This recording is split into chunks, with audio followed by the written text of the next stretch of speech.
Mister Mauro Zironelli al primo tiro in porta al Bassano passa, poi non basta, un predominio territoriale durato praticamente per tutta la gara. Che analisi fai tu di questa partita? Sì, no,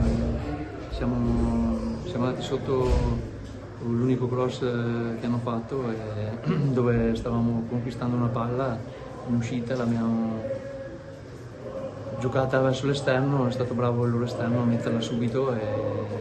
hanno fatto gol, poi si sono chiusi bene, però abbiamo creato, abbiamo avuto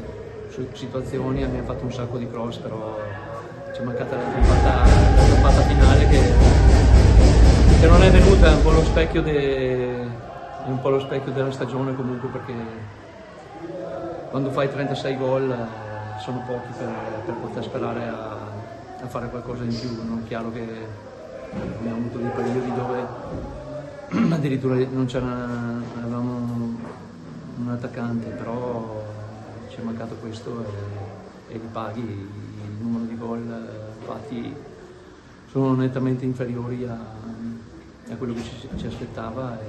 non siamo riusciti a trovare dei rimedi nei momenti dove dovevamo alzare il quoziente rete. Questa è una cosa che alla fine paghi e dopo, quando sei prolifico nei gol, partite come oggi secondo me